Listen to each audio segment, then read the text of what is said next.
Happy Thursday, everyone. My name is meteorologist Heather Kay, and it's time for our daily hail forecast, sponsored as always by C3 Group, Merlin Law Group, American Contractors Show, as well as Atlas Roofing.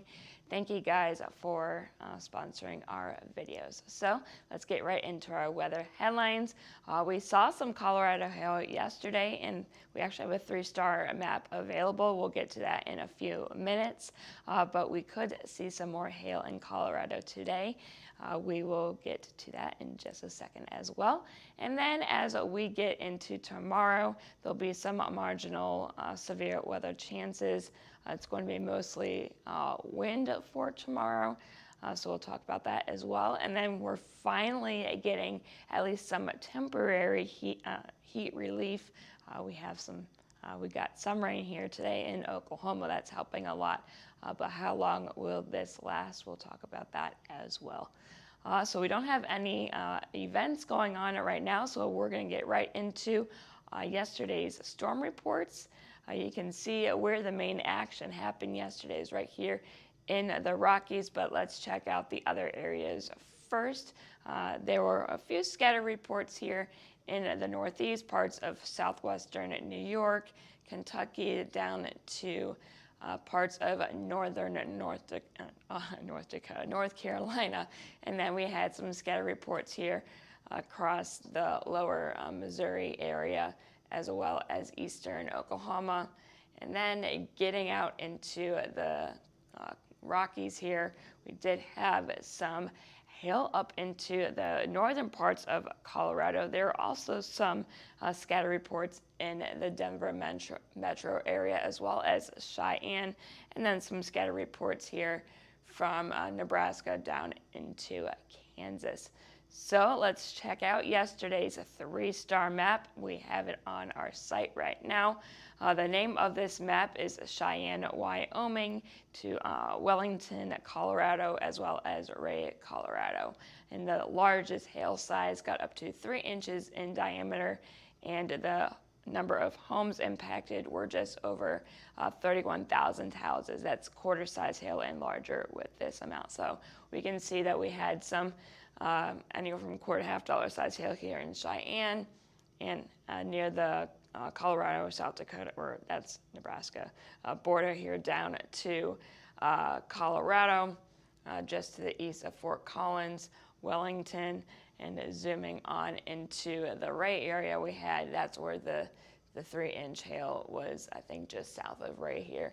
So yeah, we had that 3-star map available on our site right now. And I don't know why. Oh yeah, because there are some quarters out here in parts of the southern Denver metro, as well as into the Boulder area as well. So here are our current conditions across the lower 48. We have a cold front here in the central part of the U.S. bringing some showers and storms there. And then we still have this stalled out front bringing some more showers and storms into the northeast. We're going to zoom on in here first. We have a severe thunderstorm watch out for most of New York and into Vermont. This is until 8 p.m. Eastern time for quarter-size hail and wind gusts up to 60 miles per hour. And you can see we already have some storms ongoing here, as well as a few severe thunderstorm warnings. So yeah, this activity will continue to move off to the east as we go through this afternoon. And then we're going to zoom on to the south here, some more showers and storms across the Tennessee Valley, westward into Missouri. Unfortunately, this activity will enter St. Louis within like the next hour or so. I know you guys don't need any more rain. And then lastly, going out into the Rockies, we have some showers going on right now into central Colorado. We will be watching the Denver area once again this afternoon and evening for that severe weather potential. So here are our current temperatures. You can once again see where that front is parked. It is 94 in Dallas, 92 in Houston, 89 in Atlanta. You go north of that front, though, temperatures start to drop off into the 70s. It is only 76 in Kansas City. And those dew points, very uncomfortable, lower 70s for dew points from St. Louis down at Atlanta, 75 for our dew point in Miami, and a 72-degree dew point there in New Orleans. And then once again, you go north of that system, and those dew points drop off into a lot more comfortable. Chicago, you're seeing a dew point of 55 and 50 for a dew point in Minneapolis. So let's take a look at some future radars here. Again, one particular run of one particular model.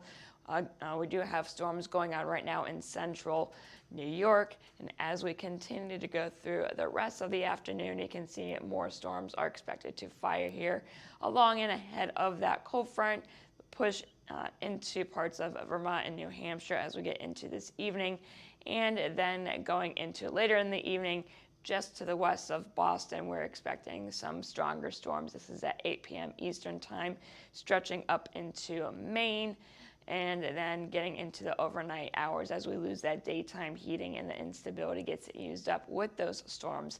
They should start to die off and move off the coast. A few showers, though, are still possible in some isolated areas as we go into the overnight hours. And as we reach daybreak tomorrow morning, we will once again start to see some more showers moving into parts of Ohio and Pennsylvania. So we're going to move right on down into the Tennessee Valley, where we'll once again see some scattered showers and storms this afternoon and evening. We did see that rain that's ongoing right now in Minnesota. I keep getting the letters of the first letter right, but the state's wrong. Missouri. As we go through this afternoon, some more storms are expected to fire there, and unfortunately, St. Louis, you will once again see some more heavy rain possibly this afternoon and evening, and some stronger storms are expected to develop here in parts of southern Illinois and Missouri into Tennessee. This is at 5 p.m. Central Time, so 6 p.m. Eastern Time, and these storms will continue to track to the east as we go through the evening and into the overnight hours. This is at 2 p.m. Central Time. Memphis, you may get in on the action in the overnight hours with this activity, and then getting into the late morning or late night hours into the early morning hours to daybreak. More showers and storms will basically be across the same area as this front is just not going anywhere. And then going out into the Rockies, right now we just have some showers going on in parts of central Colorado. As we get into the next few hours, you can see those storms will start to pop up just to the west of Denver, and then we'll track to the east. This is at 7 p.m. Central Time, so 6 p.m. Mountain Time. We are going to be watching you guys very carefully as we go through this afternoon and evening. And then as we get into late evening, into the overnight hours, that activity is expected to move off into Kansas and parts of northern Oklahoma with mostly just stronger wind gusts by that time. And as we wake up tomorrow morning, you guys should be dry. So here is today's hail forecast. We do have two areas that we're going to look at. The first one is right here in the northeast. In terms of hail size, anywhere from quarter to maybe $half size hail with those strongest storms. And it's just going to be a low end chance here from Philadelphia northward to Albany, eastward to Boston, northward to Burlington, Vermont. And then the second area will be here in Colorado. I'm keeping it a low chance in terms of hail. Maybe that will be good luck for you guys to see some, larger hail, as we weren't really expecting it yesterday, but it happened. So anywhere from a low to maybe moderate chance here. We'll keep an eye on you guys from Cheyenne down to Denver to Pueblo, Colorado Springs, up to golf ball size hail is possible here. And then in terms of wind, same areas as well as another area here in the Tennessee Valley.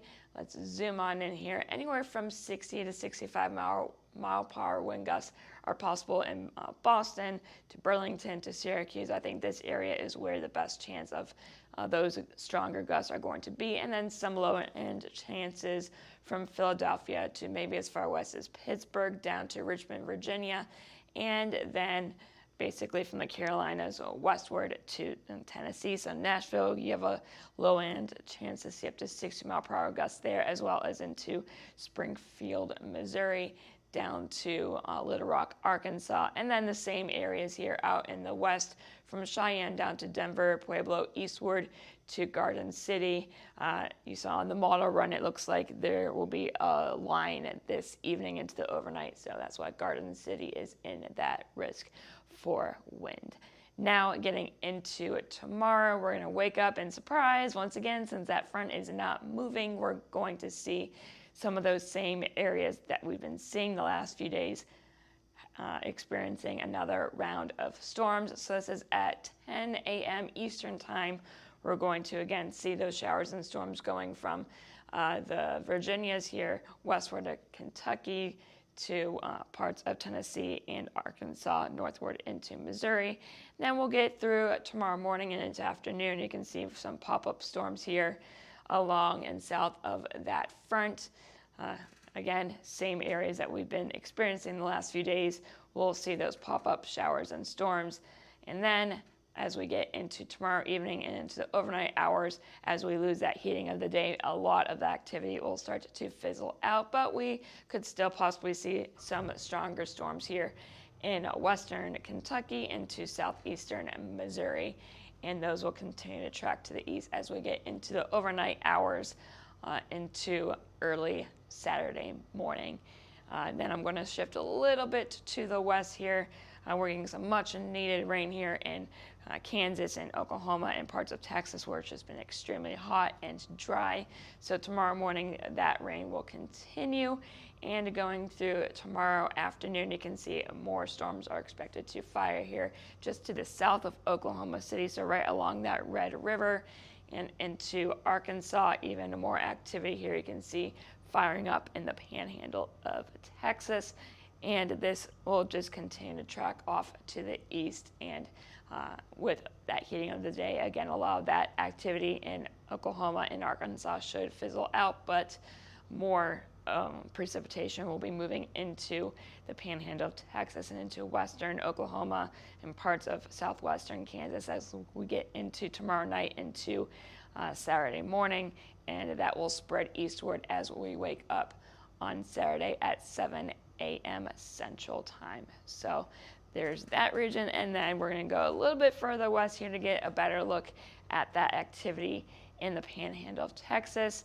We'll once again see those showers and storms going on during tomorrow morning and into the afternoon. And then this is at 5 p.m. Central Time tomorrow. We'll keep an eye on Amarillo for the potential for some gusty winds and into eastern New Mexico, and that will again continue to go through the evening hours and into the overnight hours, and it will spread east as we get into late Friday and into early Saturday morning. So much needed rain. We really need this precipitation. It's just been extremely hot and dry. So let's get into tomorrow's hail forecast. We haven't seen this in a while. We're not expecting any severe hail at this time. I think it's going to be mostly wind. So this is tomorrow's wind forecast. Once again, those 60-mile-per-hour wind gusts will be possible from the Virginias to North and South Carolina, westward to parts of, well, most of Tennessee. So once again, low end chance from Richmond to Charleston down to Charlotte, westward to Nashville and Memphis, and all the way down to the Red River Valley, and then that other area here in the northern parts of the state of Texas. So Amarillo, you guys can see severe gusts tomorrow up to 60 miles per hour, and even Woodward, you guys can see the same. So that is for the next 2 days, and like I've been saying, it's been extremely hot, but you can see we don't have any excessive heat warnings down in the south. We just have some heat advisories still in effect for parts of southeastern Oklahoma, eastern Texas, into most of Arkansas, Louisiana, western Mississippi. So it's still going to be hot, but it's not going to be as dangerously hot as we've been seeing the last few days. So this is some good news, as well as that rain that's been going off and on here since last night. But we do have some dangerous heat out in the Pacific Northwest.